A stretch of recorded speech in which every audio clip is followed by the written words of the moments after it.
what are some of the principles that we've used to help develop our communication? Let me see what I said. I plan what I'm going to say, when I'm going to say it, before I actually say it. Man, see, she don't know. She don't know about. I don't know about that. But she don't know about this part. I needed to put that in there because I'm talking to the men out there who are going to who purport to be leaders in their family. These Christian men that say they won't be the leader, they won't be the head. Son, I'm a very happy wife because of this. Listen up. What I do is I know. See, I've learned my wife over the years. What's that scripture? What scripture? When you have to learn your wife, isn't it a scripture? Oh, 1 Peter chapter 3, I think it's verse 11. Live with your wife according to understanding. There you go. And so I've learned and had to understand. See, that's what the first thing I said, which is I seek first to understand, not to be understood. Because it's more important for me to understand what she means, not what she's saying, but what she means, so that I can respond to what she means, not the words that are coming out of her mouth, because they may mean something completely different. And I'm real special with words, so let me look, we don't have to. I'm so special with words. He got a lot of work to do to figure out what the heck I'm talking about. I don't even have time to go into her word gameatry. It's awesome. See how she's tickled? But the thing is, work. He is a master at it. I could say a certain word and it's nowhere near what I really mean, but he... You know how I deduce it? He knows what I mean. She'll be like, and he figures I think it was like, cranberry. Yes, I think it was a cranberry. I think that the word was cranberry. I was like, okay, I know it's not cranberry. And I know it's probably red. Yeah, that's what it is. And it's got the word anberry in it. Yeah. So I deduced all that. I was like, cran apple? Yes, that's it. See how he learned me? That's awesome. Right. Anyway, my point is, so what was I saying? You were saying. I plan what I say and when I'm gonna say it. So I had to learn my wife. So I know that in order for her to be happy, and for me to influence the environment in which she is happiest, I have to know how to ask questions and present information to her that's not going to upset her happiness and thus upsetting the happiness and mood in the family. And so I pick my time. If we're having a controversy, now if we're just talking about general conversation, like what we do when we come home or anything like that, I don't have to plan that. But if we're talking about, okay, I need to talk to you about something. I got an issue that I got to work out with you. I got an issue that I may have with you, or I may want to talk to you about some plans that I have for the family. I have to gauge her. Or this may not even be an issue. Maybe it's a trip. Or plans for the family. Okay. That's what I meant. Okay. But plans for the family. I want to go we have an anniversary coming up. If I need to gauge, okay, what's her day going to look like when I get home? Is she going? What's today? Today Wednesday. Yes. So today she's got to go to choir rehersal. I don't sing in no choir. I'm sorry. She got to go to praise and worship rehearsal. And so I know when she gets home, she make her food. She go to praise and worship rehearsal. So I got about a 20-minute window to talk to her about whatever I want to talk to her about before she's about to go off and do her thing. Now, is it appropriate for me to mention this very sensitive or very tricky topic during this time frame? Not really, because she's busy. She's making a lunch for tomorrow, all that. But when she gets home, I'm normally in the office when she gets home from praise and worship rehearsal, and then I know she comes in there and we talk. So that's probably the best time for me to say it. Now, how do I approach this conversation? What I would normally do is I wait for her to share with me anything that she has to share about praise and worship rehearsal or the day, or anything that she didn't get a chance to share with me before she went out to praise and worship rehearsal. And then I'll wait till she's emptied her tank. And then I'll be like, I wanted to talk to you about boom, boom, boom, boom. And she's like, oh, what do you want to talk about? And then that's when I hit her with it.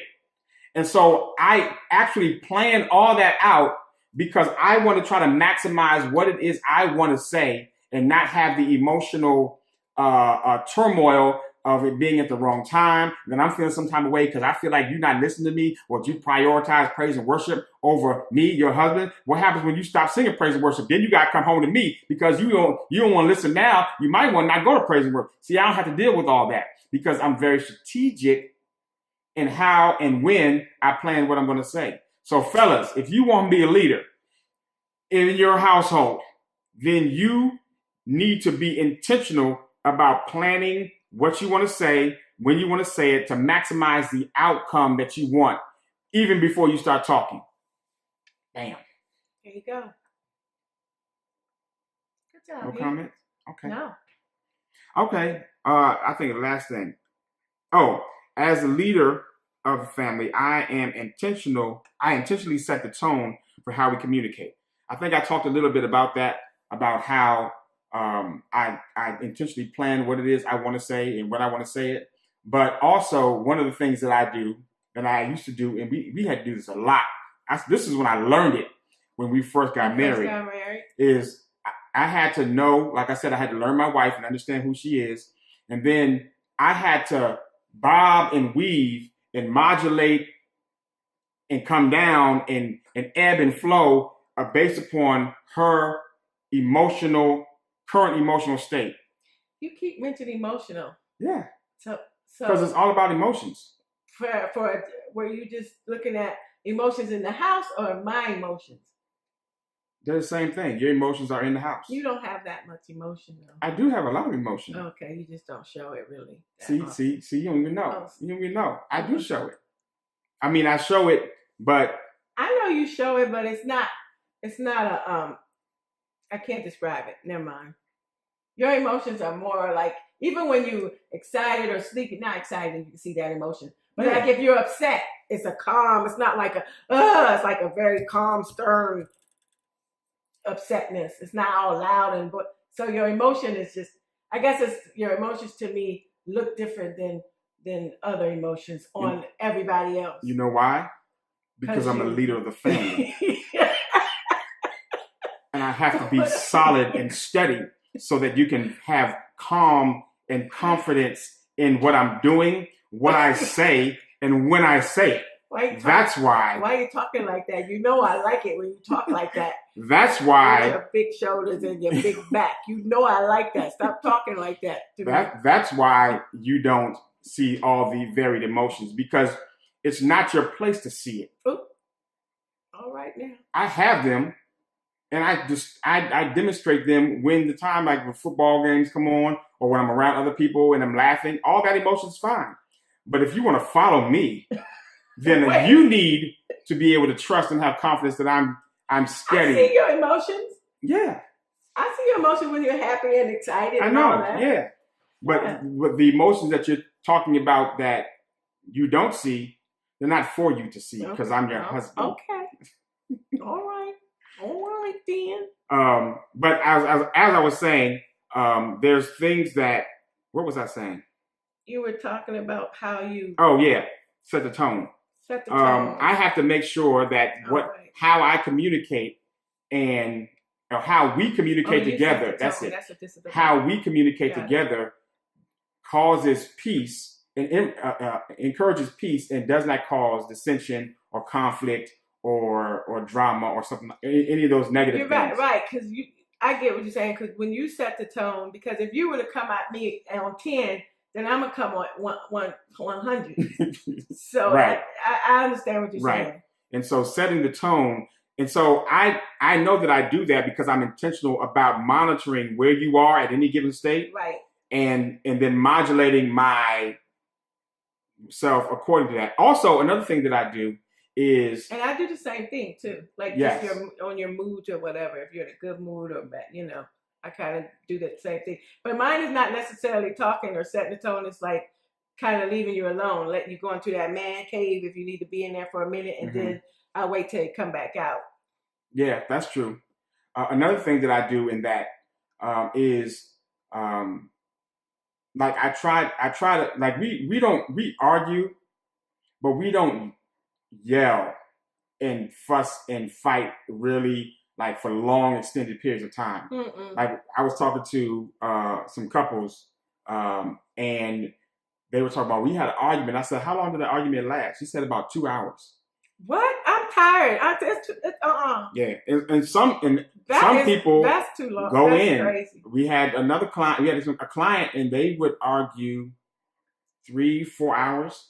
I mean, that's just a long time. That's too long. I can't. And we don't do that. Because when I first got married, I didn't want to do that. Yeah. So I figured out a way to approach conversations and communications about issues which would cause arguments in a way that limited the amount of arguments. And I did that by understanding what the issue, understanding what your issue was, addressing that issue, and then saying, okay, now moving forward, we're going to do A, B, C, D, D, E. What do you think?